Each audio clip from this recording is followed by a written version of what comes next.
Hey YouTube, happy Friday! I'm Chaz Christopher, and today we're going to be talking about my mysterious illness.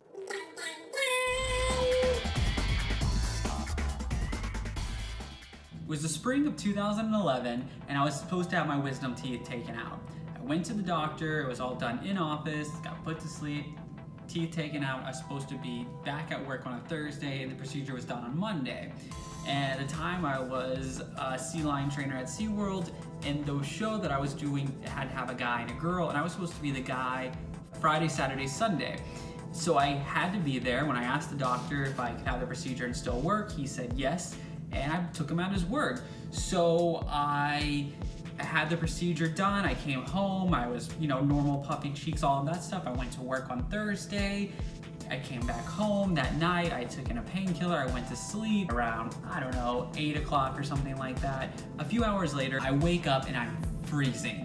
So I text my roommate and ask if we have a thermometer, thinking that my temperature is below normal, something like that. Both roommates come in my room. I had a girl roommate, guy roommate, girl roommate crawls in bed with me. They put more blankets on me. She's trying to cuddle with me and I'm just like violently shaking. The thermometer reads my temperature like 85 degrees or something. And my roommate, the guy, like, Chaz, we have to take you to the ER right now. I don't think 85 degrees is correct, but something's obviously wrong with you. I didn't want to get out of the covers. I was so cold. The thought of getting in the car, going to the hospital sounded awful.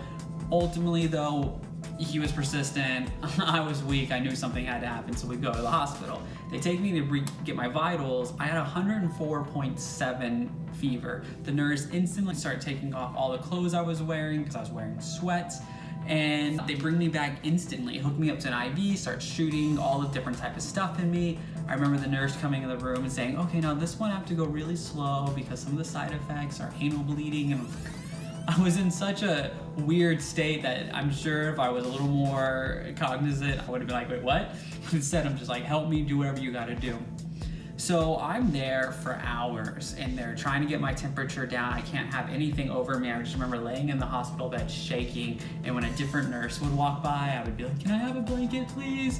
And one nurse fell for it. She started to get me this blanket. I could see her, she was so close to me. And then from across the ER station, my nurse was like, no, he can't have it, he's a fever patient. So once it's time to go home, they take out the IV, which they had placed right here, and it was a really big one. And it got all of my hair, so as she's ripping it off, I yell, mother, really loud. And I look up and there's like Jesus is on the cross hanging above this hospital. Maybe it was like a Methodist hospital or something like that, I don't know. But Jesus is up there and the nurses in the ER section or whatever, just kind of like giggling under their breath. I go home, they tell me I can't work over that weekend. SeaWorld figures it out. And I go back to work on like Wednesday. My fever spikes again. I have to go back to the same hospital. They don't know what's happening. They had changed my meds the first time. Fast forward to now I'm having to take a week off. I go back to work. I have to go see another doctor because my fever keeps spiking. They just can't get it under control. So after seeing my 5th doctor, this is including ER doctors, I was recommended to go see an ENT because my throat had swollen up. I started getting this crazy rash and I was having really bad headaches. So I see the ENT. The ENT walks in the room, maybe all of 5 minutes. That sounds like a lot. I think it was maybe like 2 minutes, like enough to come and say, I said, He leaves the room but goes right outside, makes a phone call and says, hey, I have a patient that needs to be admitted into the hospital. He does not have something that is simple. I think it's something like cancer or something serious like that. I remember sitting in the room just thinking like, excuse me, what? You're gonna just step outside and say that right outside the door, but not tell me to my face you think I have cancer? What? So he comes in the room and he says, we can get you into the hospital if you want, but I really want you to see an infectious disease doctor, and that doctor can't see you for a couple days. So you can either go home, keep doing your ibuprofen, Tylenol switch every 6 hours to maintain the fever, and then when the infectious disease doctor can get you in, he will, or we can get you to the hospital night. They'll keep you on fluids and monitor all that stuff. At this point, I'd been in and out of the ER too many times, and it was costing me a ton of money, so I said, no, I just want to go home whenever the infectious disease doctor can see me. I don't even know what infectious disease doctor was, but it didn't sound good. So 2 days later, the infectious disease doctor gets me in. I see him. He asks my sexual orientation. I told him that I was gay, but I also told him that I've been safe. And he flat out ignores that and says, I believe you have HIV. I kind of like was floored because in my head, I'd done everything right. I'd been safe. I didn't know where I could have went wrong. But when a doctor's telling you this, you think, oh my God, I had to do something wrong.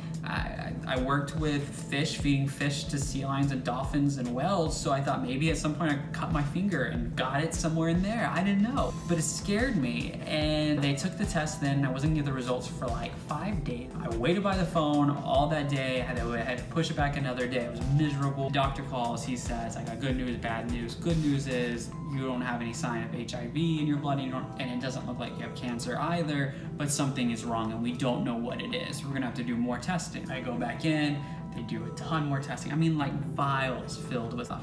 Run all these tests, nothing comes back. Meanwhile, I'm still having horrible fevers, night sweats. I mean, like in the middle of the night, I would just drench the bed. I couldn't even wear the same clothes. I would have to get up in the night to try to get my pills. I was shaking so much the pills would go everywhere. And doctors couldn't figure it out. They had no idea. Every time I'd go in, they would take a ton of blood, nothing would come back. At one point, they thought, okay, maybe did you catch something from the animal? So they had to do this test where they took blood out of one arm. 20 minutes later, they'd come out and take blood out of another arm. And it was a lot of blood, so much so that I almost passed out the first time because it started shutting my body down. I started like shaking and convulsing. And they came back and did it in the other arm, nothing. Months go by, they put me on steroids just so I can function and be an actual human, and the doctor can't find anything. So much other bad stuff was going on in my life at this point in time, from the guy that I was seeing just disappeared on me. One of the roommates, my best friend, the girl, she moved out. She was already moving out, it was just bad timing. At work, I was dealing with a lot of stuff because I couldn't be there. They wouldn't release me to work. Eventually, I had to go on a short-term disability, which meant I only got 60% of my pay. I didn't even get that until much later. I had a mentor student that I was teaching at SeaWorld, and we were doing a project. She was 17 at the time, and I didn't know if I was gonna live, die. I didn't know anything, but I had to keep saying, okay, this week you're gonna see so-and-so, and try to figure something out from afar, while having no idea what was going to happen to me. So ultimately what did end up happening to me was the whole process probably took about from April. I didn't go back to work until a few days into June, and in that time I went and saw multiple doctors outside of this one infectious disease doctor. They did multiple testing and nobody could figure it out, and they said that we're going to just stop testing you, see what your body will do on its own after we, let all the steroids kind of get out of your system, and then go from there. After they did that, my body got a little bit better. I wasn't night sweating, there was no fevers or stuff like that, and the rash had went away. So the doctors said, okay, once you start building your strength back, we'll send you back to work, and then we're gonna just keep monitoring it for the rest of your life and kind of see what happens. That's what happened. Months later, I went back to another doctor, and it's a whole story. I'm gonna end this there because it is so much, and it was a crazy time in my life. I want to unpack it more. I just kind of flew by it. So first things first. When I went to the doctor, and just based off my sexual orientation, he thought I had HIV, felt probably the most discriminated against. Yeah, you as a gay guy, you can't go donate blood if you've had sex with a guy in the last year, and that's a moment you can feel alienated.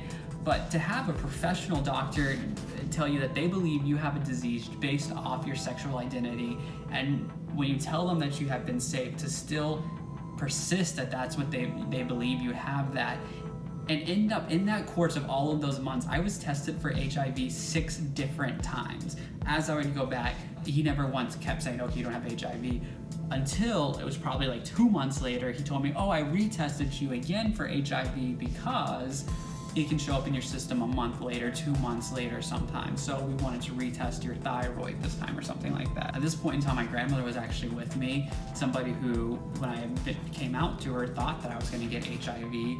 And the doctor said, is it okay if I talk in front of your grandmother? At this point in time, I thought, he has my medical records. He knows I don't have HIV or any of these type of STDs, so there's no reason to talk about that. He again tells me he thinks I have HIV and that we're gonna have to retest for it this many months later. I was absolutely mortified to be sitting in front of my grandmother and have her exposed to that when that was her biggest fear. And now this doctor who she picked because she trusted him and it was her personal doctor is saying this. I know in her head she believed it, because when we got in the car and we drove home, she was so scared and so upset, and I said, I know I don't have this. But the doctor is again saying it, and even though I've been testing them so multiple times, it still messed with my head and put me in such a crazy situation. Another probably 5 days went by, and he eventually called and said, no, you don't have HIV. We don't know what you have. That was able to comfort my grandmother to know I didn't have that, but